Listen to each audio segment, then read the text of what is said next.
تمام مولا کے چاہنے والوں کو السلام علیکم، یا علی مدد۔ اگر آپ کو ویڈیو اچھی لگے تو چینل کو لائک اور سبسکرائب ضرور کر دیں۔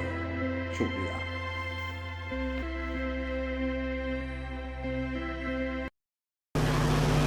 میں نے سرنامہ کلام میں سورہ اعراف کی ایک آیت کی تلاوت کا شرف حاصل کیا۔ سورہ اعراف قرآن مجید کا 7واں سورہ ہے، اور وہ آیت جس کی تلاوت کا شرف حاصل کیا گیا اس کا نشان 157 ہے۔ اس آیہ مبارکہ میں پروردگار عالم نے 3 موضوعات پر گفتگو فرمائی۔ پہلا موضوع اپنے حبیب کا تعارف کرایا، دوسرا موضوع کہ ہم نے اس آخری نبی کو بھیجا کیوں، اور تیسرا موضوع کہ ہم تمہیں کن شرطوں پر جنت عطا کریں گے۔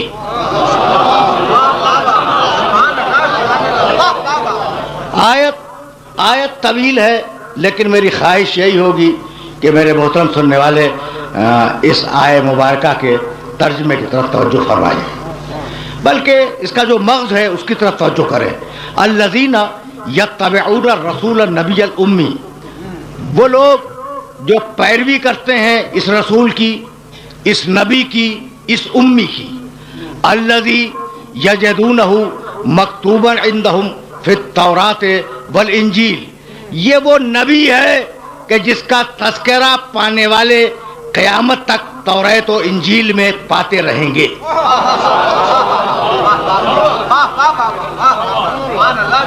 یہ رسول ہے، یہ نبی ہے، یہ امی ہے، اور اس کا تذکرہ پانے والے قیامت تک توریت و انجیل میں پاتے رہیں گے۔ ہم نے اسے بھیجا کیوں؟ یامرہم بالمعروف۔ اچھا بھائی، رسول کے معنی یہ 3 لفظ ہے نا، رسول ہے، نبی ہے، امی ہے۔ رسول کے معنی اللہ کا پیغام پہنچانے والا، نبی کے معنی اللہ سے پیغام لینے والا۔ یہ 2 الگ الگ لوگ نہیں ہیں۔ جب لے رہا ہے تو نبی ہے، جب دے رہا ہے تو رسول ہے۔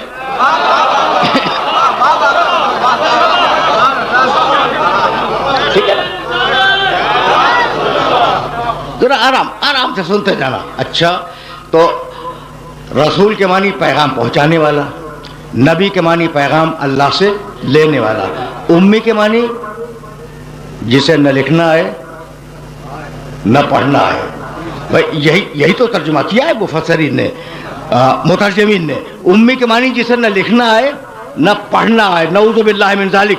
کیا بھول گئے کہ پہلی وحی ہے بسم اللہ الرحمن الرحیم، اقرأ بسم ربک الذی خلق، خلق الانسان من علق، اقرأ وربک الاکرم الذی علم بالقلم، علم الانسان ما لم یعلم۔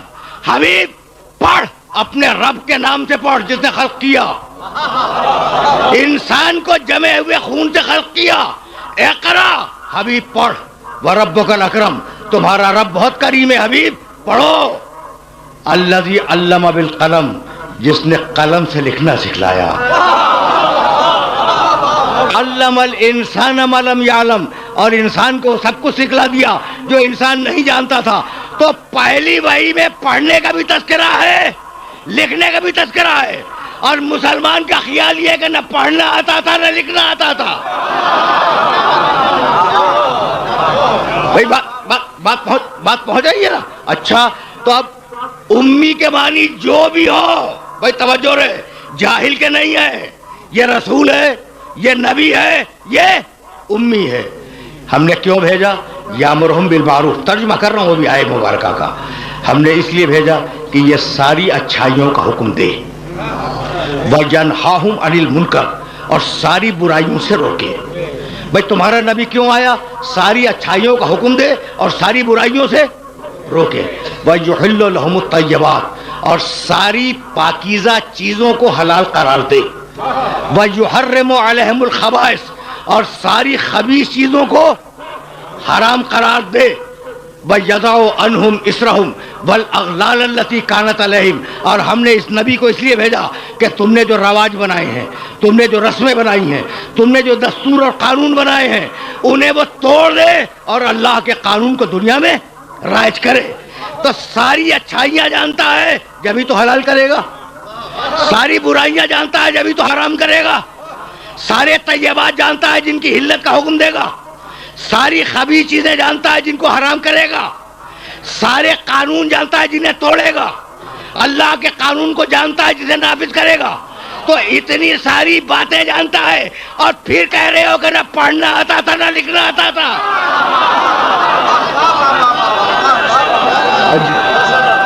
عجیب بات۔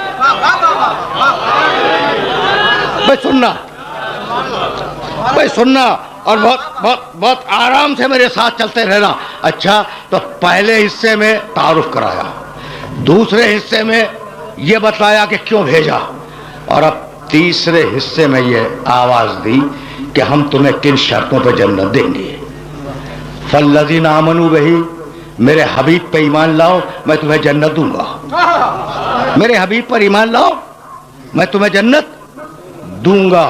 اچھا، تو مالک کے سارے ایمان لانے والے ہیں تیرے حبیب پر، دے دے جنت کا؟ نہیں۔ اب دوسری شرط سنو۔ پہلی شرط فالذین آمنوا بہ، میرے محمد پہ ایمان لاؤ تمہیں جنت دوں گا۔ دوسری شرط عزرو ہو، اس کی عزت بھی کرو۔ بھائی یہ کیا بات ہو گئی کہ اس پر ایمان لاؤ اور اس کی عزت بھی کرو؟ میں اپنے اس محترم مجمع سے پوچھنا چاہ رہا ہوں کہ یہ ایمان ہے رسول پر؟ سب کہیں گے کہ ہے، تو کیا دل میں عزت نہیں ہے؟ بھائی دل میں عزت تو ہے، تو جس پر ایمان ہوگا اس کی عزت تو خود ہوگی۔ یہ الگ سے کہنے کی کیا ضرورت تھی کہ ایمان بھی لاؤ عزت بھی کرو؟ تو قرآن کچھ ایسے ایمان لانے والے دیکھ رہا تھا جن کا کلمہ زبان پہ رکا ہوا ہوگا، دل میں محمد کی عزت نہیں ہوگی۔ ختم الانبیاء رحمت للعالمین بآواز بلند نعرہ سلوات۔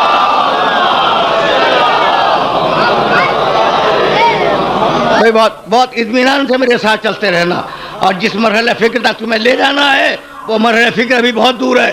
تو پہلی شرط جنت میں جانے کی ایمان لاؤ، دوسری شرط میرے نبی کی عزت کرو۔ پروردگار ایمان بھی رکھتے ہیں، عزت بھی کرتے ہیں، اب تو جنت دے دے؟ کہا نہیں، اب تیسری شرط سنو، وَنَصَرُوهُ، اور اس کی مدد بھی کرنا۔ پہنچ رہی ہے بات؟ اچھا، تو اب ایمان رکھتے ہیں رسول پر، اس کی عزت کرتے ہیں اور وعدہ کرتے ہیں کہ وہ جب پکارے گا ہم لبیک کہیں گے، اس کی مدد کریں گے۔ اب دے دے جنت؟ کہا نہیں، اب آخری شرط سنو، وَاتَّبَعُوا النُّورَ الَّذِي أُنزِلَ مَعَهُ، اس نور کی بھی پیروی کرو، محمد کے علاوہ اس نور کی بھی پیروی کرو جو نبی کے ساتھ ساتھ دنیا میں آیا ہے۔ سمجھ رہے ہو بھائی؟ بات پہنچ رہی ہے میرے محترم سننے والوں تک؟ اچھا، تو اب مقام ختم نبوت سے اسی مقام سے آگے بڑھنا ہے مجھے۔ یہ رسول ہے، یہ نبی ہے، دو لفظوں پر رکوں گا، اس سے زیادہ زحمت نہیں دوں گا۔ لیکن بہت دنوں کے بعد آیا ہوں، پہلے کچھ 6-7 سال پہلے آیا تھا، تو جی چاہتا، دیکھو اصل میں مسئلہ یہ ہے کہ کلمہ اگر حلق سے نیچے اتر گیا ہوتا تو مقام رسالت پر اختلافات نہ ہوتے۔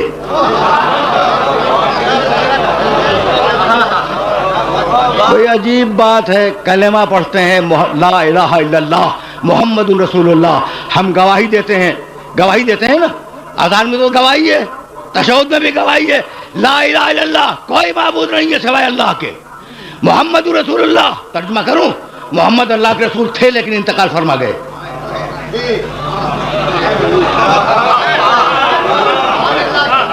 عجیب عجیب عجیب بتاؤ،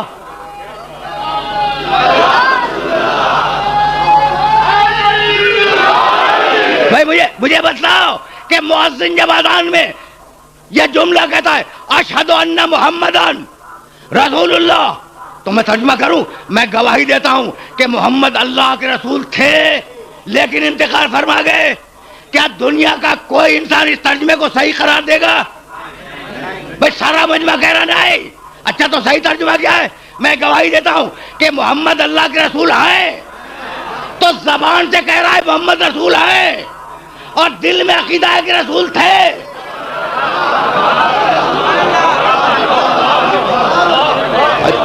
عجیب مر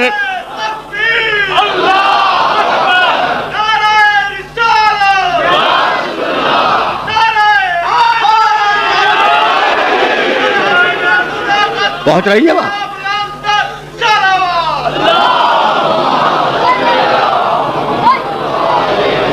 بھائی سنتے جاؤ. اب مجھے معاف کر دینا, میں حیات رسول پہ رکوں گا نہیں. یعنی مؤذن زبان سے کہہ رہا ہے اشہد ان محمدن رسول اللہ, میں گواہی دیتا ہوں کہ محمد اللہ کے رسول ہیں.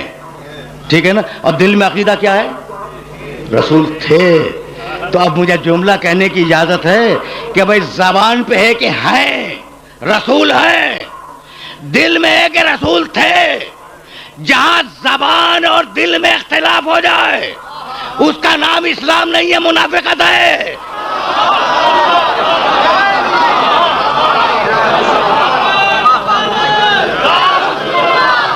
بھائی بات پہنچ رہی ہے نا. اچھا تو اب مجھے اس مقام پہ رکنا نہیں ہے, لیکن اب جملہ تو میں کہوں گا. دو لفظ یہ آیت رہے, یہ رسول ہے, یہ نبی ہے. رسول جو پیغام دے, نبی جو اللہ سے پیغام لے. رکے رہنا اس مقام پر. کیا ساری دنیا میں جتنے بھی انسان ہیں سب نبی ہیں؟ نہیں نا. ساری انسانیت میں سے کتنے اٹھائے ہیں نبی بنانے کے لیے؟ 1,24,000. اس سے زیادہ نہیں ہے. اچھا کیا سارے نبی رسول بنا دیے؟ کہا نہیں, پیغام دینے کے لیے 313 رسول. تو 1 لاکھ ساری دنیا سے اٹھائے 1,24,000. 1,24,000 نبیوں میں سے اٹھائے 313 رسول. اچھا اب 5 ہیں اولو العزم جو صاحب شریعت ہیں. تو کیا 313 جتنے تھے وہ سب اولو العزم بنا دیے؟ نہیں, ان میں سے 5 اٹھائے.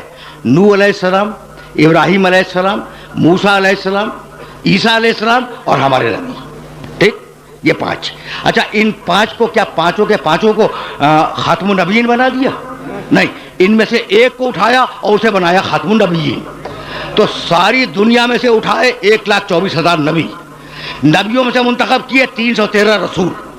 313 رسولوں میں سے منتخب کیے 5 اولو العزم, اور 5 اولو العزموں میں سے اللہ نے منتخب کیا ایک خاتم النبیین. تو اب مجھے جملہ کہنے کی اجازت دو کہ انسان یہ نہیں کہہ سکتے کہ ہم نبی جیسے, اور نبی یہ نہیں کہہ سکتے کہ ہم رسول جیسے, اور رسول یہ نہیں کہہ سکتے کہ ہم اولو العزم جیسے, اور اولو العزم یہ نہیں کہہ سکتے کہ ہم خاتم النبیین جیسے. تو جب اولو العزم رسول خاتم النبیین جیسے نہ بن سکے تو عرب کا بدو میرے محمد جیسا کیسے بن جائے گا؟